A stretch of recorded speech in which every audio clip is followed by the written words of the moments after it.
Hello students, welcome to Mahagayatri tutorial. Today I teach you polynomial. In this video I give you basic concept of the polynomial. Students, आज मैं polynomial start कर रहा हूँ. polynomial आपकी NCERT book का second chapter है. आज मैं आपको इसका बेसिक कंसेप्ट देने जा रहा हूँ. देखिए, ये मैं यहाँ पर लिख दिया हूँ main points to be the discussed. वह मेन पॉइंट जिस पर आज मैं डिस्कशन करूँगा ये 3 है: polynomial, type of the polynomial and the zero of the polynomial. अगर इस 3 टर्म को आप अच्छी तरह से समझ जाते हैं तो पोलिनोमियल क्या है इसके संबंध में आपको पूरी जानकारी मिल जाएगी. देखिए, फर्स्ट जो मैं बताता हूँ पोलिनोमियल. स्टूडेंट्स, यहाँ पर लिखा हुआ है 1 2 3, तो अगर मैं यहाँ पर 1 लिखता हूँ तो इसका मतलब मैं पोलिनोमियल के विषय में बता रहा हूँ, ध्यान रखिएगा. तो फर्स्ट है आपका पोलिनोमियल. तो चलिए मैं बताता हूँ तो पोलिनोमियल क्या है. स्टूडेंट्स, पोलिनोमियल क्या है तो इसके लिए मैं पहले ये बताऊँगा ये अलजेब्रिक टर्म या टर्म क्या होता है. क्योंकि एक से ज़्यादा माने एक से अधिक अलजेब्रिक टर्म को अगर आपस में प्लस या माइनस के द्वारा कंबाइन कर दिया जाता है, माने एक जगह लिख दिया जाता है, तो इसी को हम लोग पोलिनोमियल कहते हैं. तो सवाल है, एक से ज़्यादा अलजेब्रिक टर्म को अगर एक साथ लिखा जाता है प्लस या माइनस चिन्ह का यूज़ करते हुए तो उसको पोलिनोमियल कहते हैं. तो पहले मुझे ये जानना होगा अलजेब्रिक टर्म किसे कहते हैं. तो स्टूडेंट देखिए, अलजेब्रिक टर्म के लिए दो चीज़ आपको याद रखनी होगी. देखिए, आप इंग्लिश जो अल्फ़ाबेट होता है जो कि ए से शुरू होता है, A B C D E F G, तो ये आपका इंग्लिश अल्फ़ाबेट है. ये 26 होते जानते हैं. लास्ट में क्या होता है, एक्स वाई जेड. ये जो मैंने लिखा है ये इंग्लिश अल्फ़ाबेट, इसको हम लोग कहते हैं वेरिएबल. क्या कहते हैं, वेरिएबल. और एक तो हम लोग वेरिएबल लेते हैं इसके लिए. दूसरा है नंबर जैसे शुरू होता है 1 2, जैसे 1 है आपका, 2 है, 3 है, 4 है, 5 है. इस टाइप से ये नंबर लेते हैं. तो नंबर को तो आपको न्यूमेरल कहा जाता है. न्यूमेरल मैं यहाँ लिख देता हूँ, न्यूमेरल है ये, न्यूमेरल. और ये क्या है, वेरिएबल है. ये क्या है, वेरिएबल है. याद रखिए, तो वेरिएबल और न्यूमेरल मतलब कि न्यूमेरेबल और वेरिएबल का जो प्रोडक्ट है इसी को कहा जाता है अलजेब्रिक टर्म या टर्म.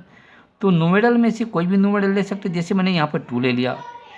और ये इंग्लिश अल्फ़ाबेट में वेरिएबल में से कुछ भी हम मान सकते हैं, लेकिन जनरली ये एक्स को लिया जाता है, एक्स वाई को माना जाता है. देखिए, 2 हो गया न्यूमेरल, इसको वेरिएबल एक्स से मल्टीप्लाई कर दिया मैंने, तो क्या हो गया, 2x हो गया. आपने क्या देखा कि वेरिएबल और न्यूमेरल का जो प्रोडक्ट है इसको हम लोग या तो टर्म बोलते हैं या अलजेब्रिक टर्म. तो स्टूडेंट्स, इसमें क्या होता है, ये वेरिएबल जैसे मैंने x लिया है तो x का पावर भी कुछ हो सकता है. जैसे मैंने 2x लिखा और जैसे मैंने लिखा 2x², या ऐसा लिखा मैंने 3x की पावर 3, ये सभी के सभी क्या होंगे, अलजेब्रिक टर्म होंगे, या इसको सिर्फ टर्म कहा जाएगा. मैंने बताया एक से ज़्यादा अलजेब्रिक टर्म को अगर आपस में प्लस या माइनस के द्वारा कंबाइन कर दिया जाता है डेट इज़ कॉल्ड पोलिनोमियल. देखिए एग्जांपल, एक से ज़्यादा टर्म को अगर कंबाइन कर देंगे, जैसे एक टर्म मैंने ये ले लिया 3x³, इसके बाद या तो प्लस साइन लगाइए या माइनस साइन, आपकी इच्छा है. देखिए, मैंने प्लस साइन लगाया. सेकंड लिखा मैंने 2x², तो आपका तो एक टर्म ये हो गया, सेकंड टर्म ये हो गया. तीसरा देखिए मैंने 4 लिख दिया. नहीं, तो 4 भी एक प्रकार का टर्म है.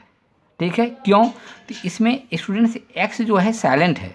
चूँकि मैंने बताया तो वेरिएबल और न्यूमेरल का प्रोडक्ट को हम लोग टर्म बोलते हैं. देखिए, इसमें x तो है नहीं, लेकिन x है, मैं बताऊंगा अभी बाद में.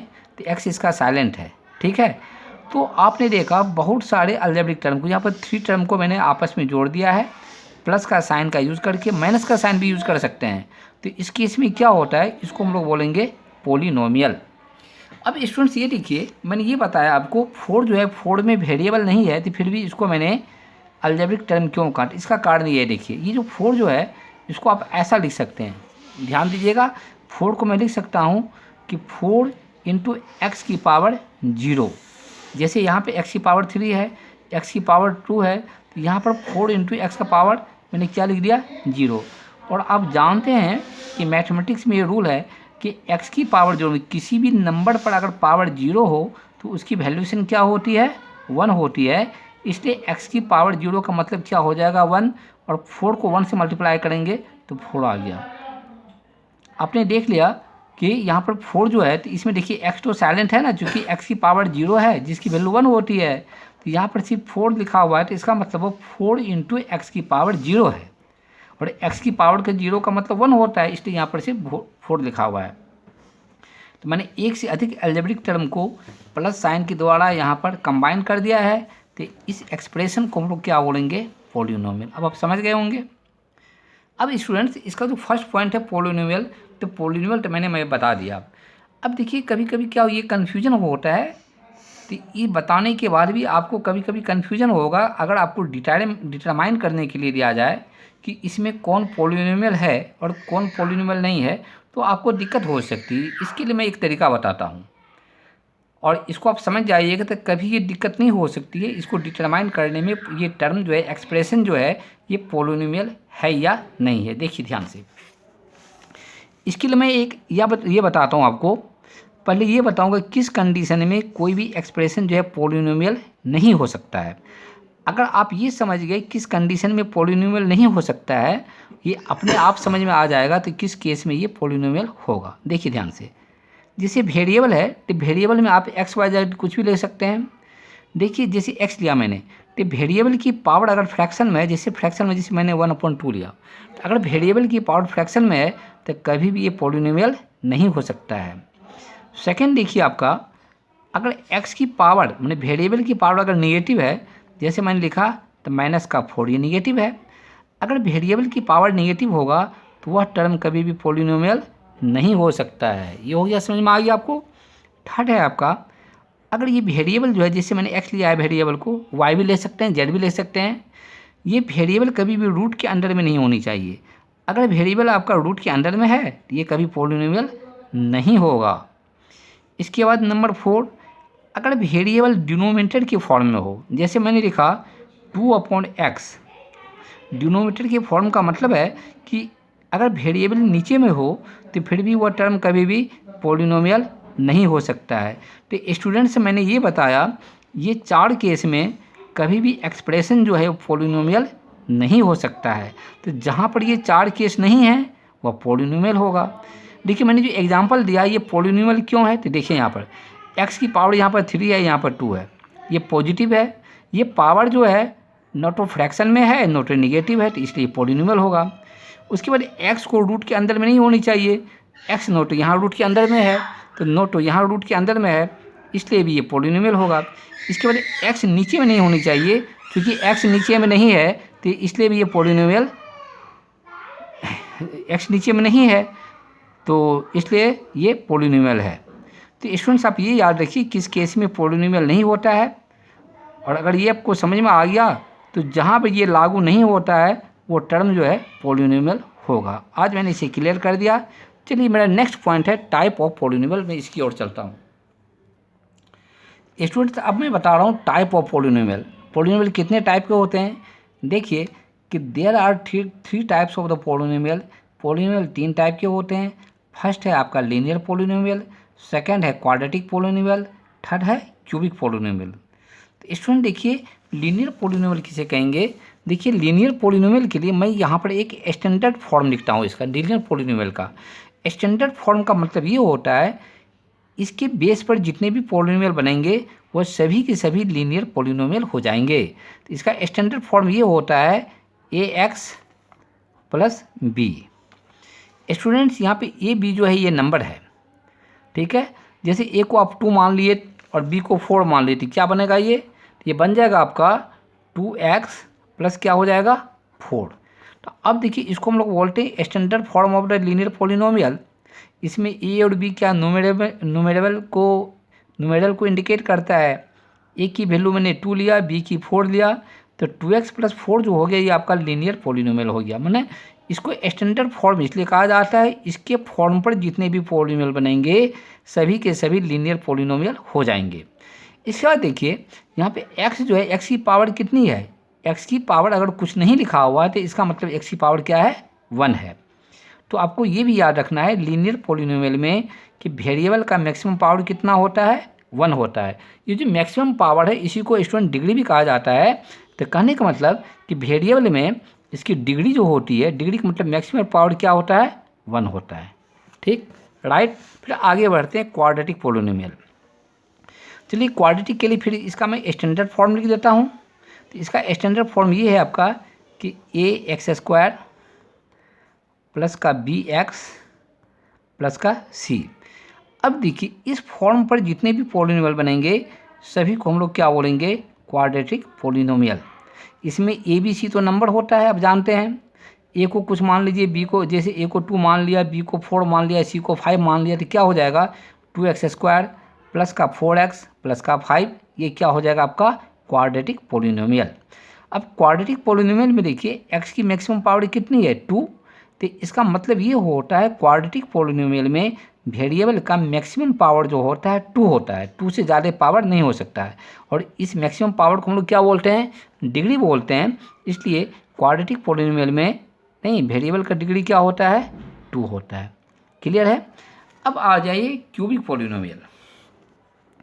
स्टूडेंट्स इसके लिए भी, इसको आपको समझाने के लिए अगर मैं इसका स्टैंडर्ड फॉर्म लिख दूंगा तो आप खुद समझ जाएंगे कि क्यूबिक पोलिनोमियल क्या होता है। देखिए इसका स्टैंडर्ड फॉर्म ये होता है ax³ bx², इसके बाद क्या आपका cx प्लस d।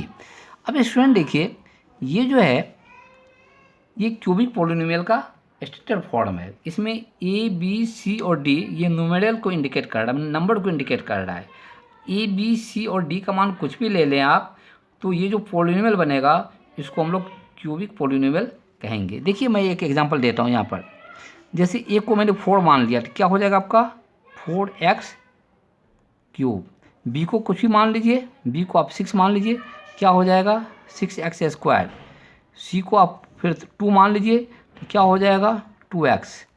डी में तो x लगा हुआ नहीं है तो डी को कुछ भी मान लीजिए, मैंने 10 मान लिया। आपने देखा ये जो इसका स्टैंडर्ड फॉर्म है इसके बेस पर एक पोलिनोमियल ये बना है, तो इस पोलिनोमियल को हम लोग क्या बोलेंगे क्यूबिक पोलिनोमियल। क्लियर है। एक बात और आपको ध्यान रखनी है, इसमें वेरिएबल जो है x, इसका मैक्सिमम पावर क्या है 3। तो आपको याद रखना है क्यूबिक पोलिनोमियल में इसकी डिग्री जो होता है 3 होता है, यानी कि वेरिएबल का मैक्सिमम पावर क्या होता है 3। ये आपको समझ में आ गया है, ठीक है। चलिए नेक्स्ट में चलता हूँ। अब मेरा थर्ड पॉइंट है जीरो ऑफ द पोलिनोमियल।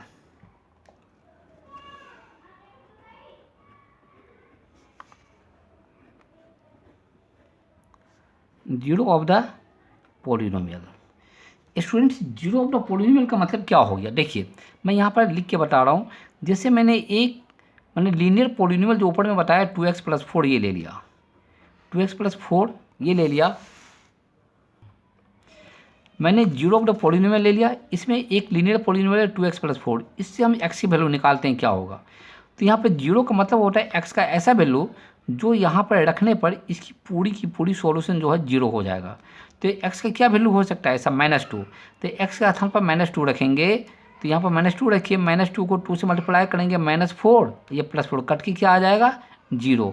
तो x का ऐसा वैल्यू जिसे एक्सप्रेशन में रखने पर पूरी एक्सप्रेशन 0 के बराबर हो जाए उसको हम लोग इसका जीरो कहते हैं। या इसका दूसरा नाम है x की जो वैल्यू होगी इसको हम लोग इसका जीरो कहेंगे, या ऐसा भी कर सकते हैं इसका जो सॉल्यूशन होगा वह इसका जीरो कहलाएगा। तो जैसे इसका जीरो निकालना है लीनियर पोलिनोमियल के, क्या करेंगे इसमें 2x + 4 = आप जीरो लिख दीजिए। इससे आप लिखिए 2x = क्या होगा, तो 4 को राइट साइड में ले आएंगे तो क्या हो गया -4।